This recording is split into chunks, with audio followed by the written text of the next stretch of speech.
I wanted to show you guys this video clip. Now, this is the John Rich conversation that I think is worth a watch.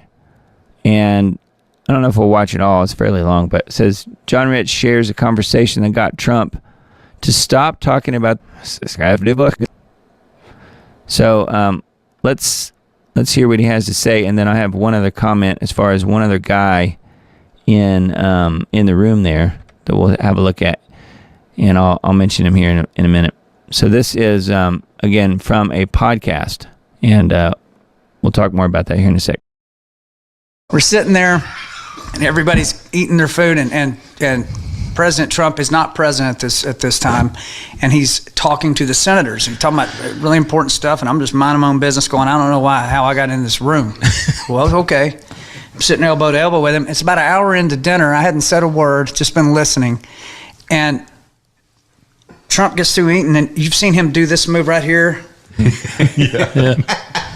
Wherever in the big boardroom he does this. Okay, that's what he does. He goes, can I ask you a question, John Rich? He never calls me John. John Rich? I look at him, I go, yes, sir. What's the question? He goes, well, you do a lot of big shows. Like, you're an entertainer? Yes, sir. You play for really big crowds? I go, I do. I play for really big crowds for a long time. He goes, well, have you seen these rallies I'm doing? Like, it's 30, 40,000 people. I said, yeah, it's unbelievable. He goes, so here's the question. Why are people booing me at my rallies when I bring up, yes, This is the question from the President of the United States. A guy who is very proud at that moment of the fact that he was able to stomp the gas pedal and get that thing out because he's under the impression this is going to fix the problem. Operation Warp Speed. That's it. Yeah. Okay, so here's a guy who, to his own admission, one of the biggest egos on the earth. Yeah. And he's very proud of this. And I respect him there is no limit. You're right. But I'm being asked a very direct question. And so, man, I looked at him and I said, okay, I'm going to tell you the answer and you're not going to like it. He goes, okay, what's the answer? You're going to look at me like this? I said, let me start off by saying this. We, the American people, do not trust the people that you were forced to trust at the time when this was happening. Let's start there. And I said, by the people we don't trust, here's who I mean. The FDA, the CDC, the NIH, the WHO, Fauci, and all the rest of them. I said, Mr. President, we consider them to be a bunch of murderous, depopulationist psychopaths. And his reaction was... That's a good way to start. His eyes are, he goes, unbelievable. Unbelievable. He's stunned. No, he is stunned that I said that. I said, now, let me tell you why they're booing you. I said, because all of them, including me, I said, I would boo you. I would boo you. You really? You did not. I would boo you. Really? If you brought that up, and here's why. And he's looking at me, and I'm thinking to myself, this is the last time this guy's going to invite me to anything. Yeah. He's never going to call me again. I'm throwing massive shade on a former president's, in his mind, one of his biggest accomplishments. Mm-hmm. And it dawned on me, nobody had told the man what I was telling him right now, because they all work for him. They all got something to gain from him. Yes, they're not going to tell him this because they're not serving him well. I don't work for him.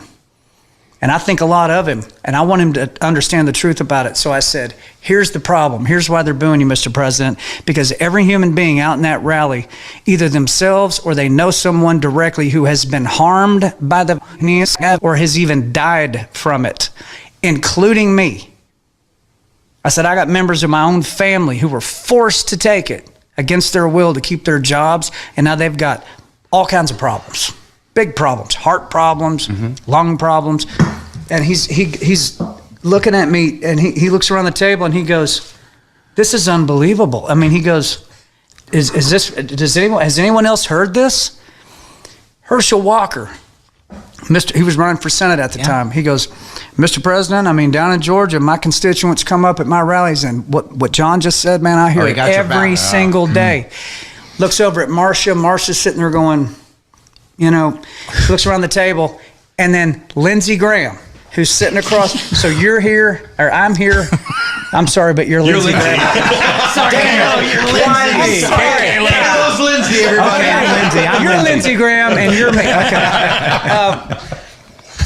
As I'm going into the part where I said, even in my own family, I have Lindsey Graham busts in with it swishing his Chardonnay around and said, Mr. President, if you listen to conspiracy theorists like John Rich, the Democrats are going to take credit for what you did, and they're going to beat you in the next election with it.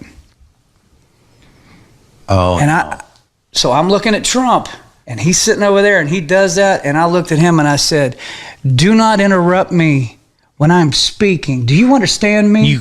what? And he looked at me, and he goes, well, I didn't mean to disrespect you. I go, yeah, but you did. Oh. So, Right now, you look like Wyatt Earp. And it's very intimidating. Trump is right here. You're Lindsey Graham, okay? I'm holding him. Oh, good. Yeah, you're Lindsey Graham. I look back up at the president.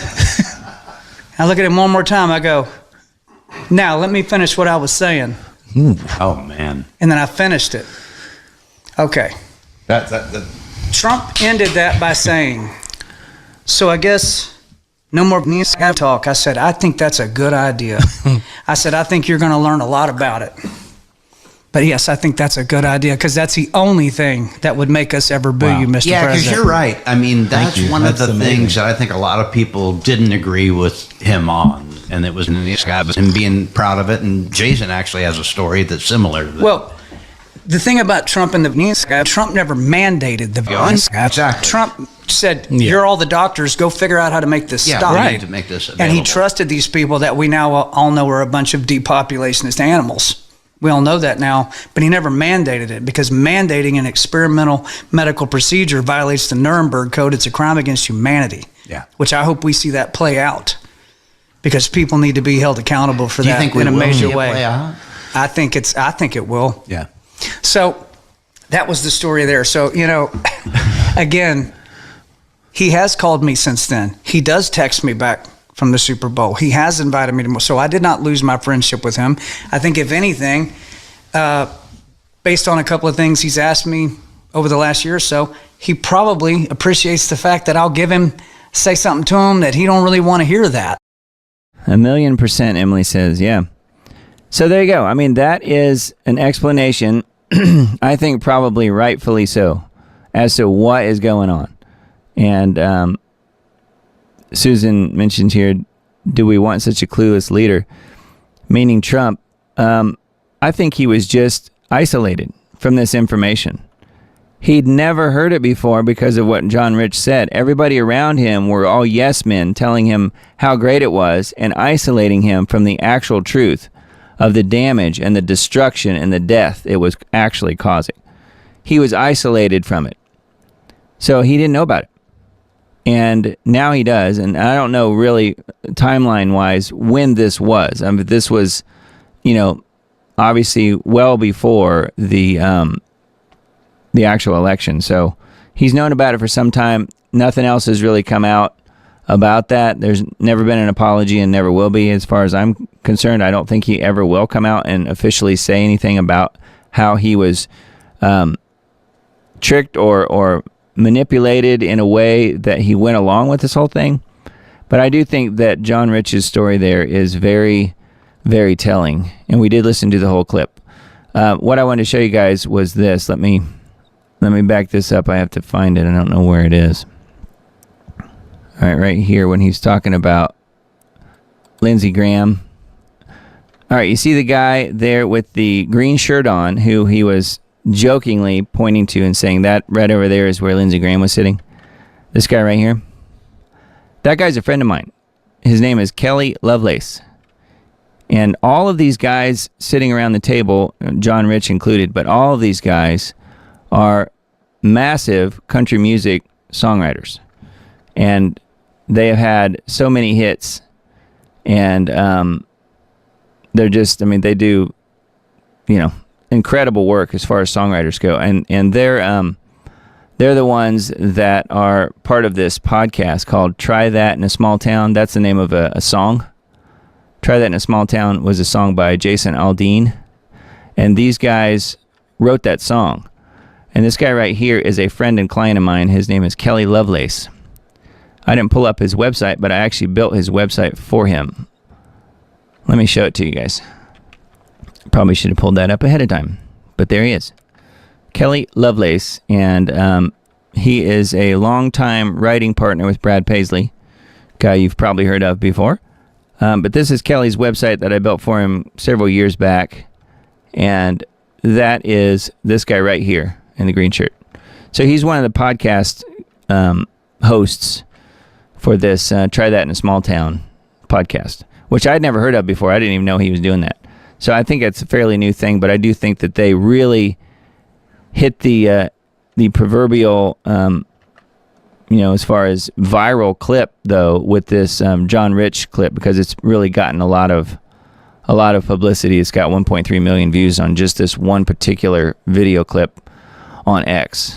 So, good news for people that are trying to get the truth to Trump. I do think that, he has that information. Who knows how far he's checked into it beyond this?